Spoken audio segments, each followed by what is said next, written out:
Good evening. उम्मीद है सभी स्वस्थ होंगे, ठीक होंगे। और आईपीएल भी स्टार्ट हो गया अब दोबारा। ठीक है, कुछ इंडिया पाकिस्तान की टेंशन की वजह से रुक गया था, but now it has been started again.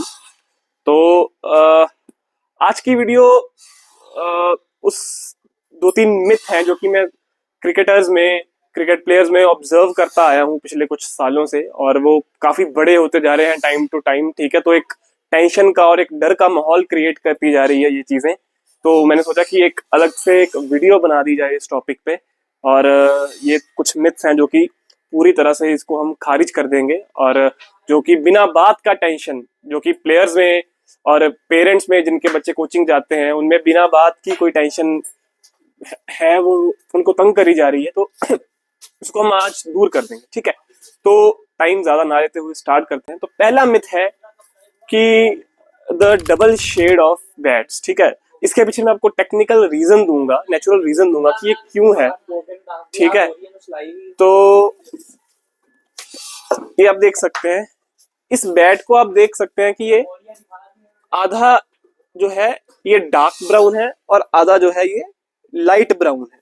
ठीक है, आप देख सकते हैं। और अच्छे ग्रेड में भी ये बैट का ऐसे ही है, आधा ये ब्राउन है, आधा ये थोड़ा सा लाइट क्रीमिश सा है। ठीक है, तो इसका रीजन क्या है? देखिए कि ये जो जिस पेड़ से लकड़ी बनती है ना, ठीक है, उसको हम बोलते हैं सेलिक्स अल्बा क्यूकेरिया। ये इंग्लैंड में भी वही है, कश्मीर में भी वही है, डीएनए सेम है, और उगती पर अलग अलग जगह है। तो एटमॉस्फेरिकल जो एटमॉस्फेयर के डिफरेंस होते हैं, एनवायरमेंटल डिफरेंस होते हैं, उनके कारण इनकी परफॉर्मेंस और लुक में थोड़ा सा चेंज आ जाता है। अदरवाइज दोनों का डीएनए सेम है, कश्मीरी विलो का और इंग्लिश विलो का। ठीक है, और जो सेलिक्स अल्बा पेड़ होता है ना, इसका रेडियस जैसे ऐसे है ना, हमने जैसे लगाया तो ये ऐसे ऐसे ऐसे से बढ़ता है। ठीक है, तो हमने इसको जब लगाया तो ये सेंटर में तो ऐसे इस शेड का होता है, बिल्कुल डार्क ब्राउन कलर का। ठीक है, इसका जो सेंट्रल पार्ट होता है, ये मैं आपको दिखा भी दूंगा स्क्रीन पे कि ये सेंटर में बिल्कुल ही डार्क ब्राउन होता है। और जैसे जैसे ये 5 साल, 6 साल, 8 साल, 10 साल करते करते करते वो बढ़ता जाता है। और जो उसका इनिशियल पार्ट होता है वो तो ब्राउन होता है, पर वो जैसे जैसे बढ़ता जाता है उसकी बाकी की लकड़ी जो होती है वो इस कलर की होती है। ठीक है, तो ये रीजन होता है, और दोनों ही नेचुरल हैं। ऐसा कुछ नहीं है कि एक कच्चा है, एक पका है, एक पकी लकड़ी है, एक कच्ची लकड़ी है। ठीक है, इससे बैट की परफॉर्मेंस को कोई इशू नहीं आने वाला है। आप, मुझे कई पेरेंट्स कहते हैं कि बच्चे के लिए बैट बनाओ जो कि सिंगल शेड में हो, या फिर यानी कि कहते हैं कि सिर्फ व्हाइट में ही हो, या फिर डबल शेड में हो, ब्राउन भी हो, व्हाइट भी हो, दोनों ही नेचुरल है। उसका बैट की परफॉर्मेंस में कोई इशू नहीं आने वाला है। देखने में आपको लग सकता है कि ये आधा ब्राउन है, आधा व्हाइट है, आधा ये आधा वो, पर उसका बैट की परफॉर्मेंस में कोई इशू आने नहीं वाला है, तो आप निश्चिंत होकर ले सकते हैं। Second point which I am going to make is कि प्रेसिंग ऑफ द बैट। आपने सुना होगा यूट्यूबर्स को, इंस्टाग्रामर्स को ये वर्ड यूज करते हुए कि बैट की हार्ड प्रेसिंग करना। भैया मुझे भी ऑर्डर आते हैं तो कहते हैं हार्ड प्रेस रखना बैट को। देखो, प्रेसिंग प्रेसिंग है, वो हार्ड और सॉफ्ट में डिफरेंशिएट हम नहीं कर सकते। ठीक है, अगर वो हमने प्रेसिंग कर रहा है तो वो मान लो, अब जैसे देखो आप गन्ने का जूस पीते हो, तो आप जो ड्रेसिंग मशीन होती है वो भी गन्ने की जूस जैसी मशीन से होती है, वैसे ही बैट उसमें से निकलता है। ठीक है, जैसे गन्ने की मशीन में से गन्ना निकलता है।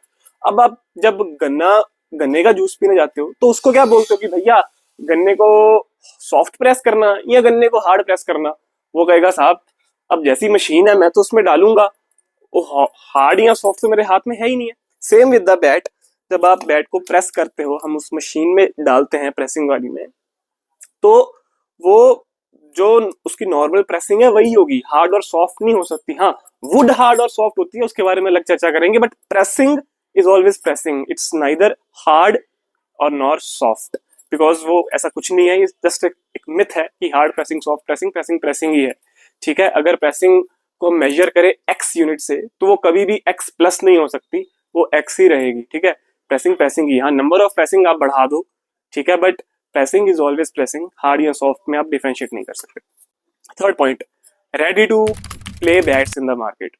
मैं देख रहा हूँ कि बहुत सारे इंस्टाग्रामर्स, बहुत सारे यूट्यूब पे बेचने वाले कहते हैं कि भैया ये फ्री नॉक है, रेडी टू प्ले है, और ठीक है, नॉकिंग, मशीन नॉकिंग ठीक है, बट मैं बहुत बार बता चुका हूं कि pre knocking is a formality. Machine knocking एक फॉर्मेलिटी है, बैट को रेडी होने में बहुत टाइम लगता है। आप रेगुलर सॉफ्ट बॉल से या फिर जो जिस बॉल से 15-20 ओवर आप खेल चुके हो, उसकी सीम दब गई है, ओल्ड बॉल से अगर आप नॉकिंग करोगे तो चांसेस है कि वो बेटर चलेगा, अच्छा नॉक होगा। Machine knocking is just a formality. ठीक है सर, तो आपको अच्छी खासी नॉकिंग करनी है खेलने से पहले पुरानी बॉल से, तभी मैच रेडी बैट हो पाएगा, अदरवाइज वो नहीं हो पाएगा। ठीक है, and to conclude this video I would say कि बैट एक नेचुरल प्रोडक्ट है, इसके ऊपर जो भी इफेक्ट पड़ता है वो नेचर का ही पड़ता है। ठीक है, और उसके ऊपर कुछ भी वो है, वो नेचुरल चीज ही है। ठीक है, बैट जितना नेचुरल है उतना बेटर है, जितना अनप्रोसेस्ड है उसके ऊपर, जितना हम फाइबर नहीं लगाया है, प्लेन रखा है, वो उतना बेटर परफॉर्म करेगा जितना हम उसके साथ छेड़छाड़ कम करेंगे। बाकी बैट बनाने वालों के ऊपर आपका कितना ट्रस्ट है, कहाँ से बन रहा है, वो वर्कर को क्या एक्सपीरियंस है, लकड़ी कैसे स्टोरेज की हुई है, इस पे काफी सारे फैक्टर्स पे डिपेंड करता है। और हर एक पिन कोड पे दुनिया की हम बैट बेचते हैं। अभी तक 6 से ऊपर कंट्रीज में, लगभग 100 से ऊपर पिन कोड में हम टोटल भेज चुके हैं। ठीक है, नंबर आपकी स्क्रीन पे है, आप बैट ऑर्डर करें, आपको अपनी मर्जी का बैट मिलेगा। थैंक यू वेरी मच, जय हिंद।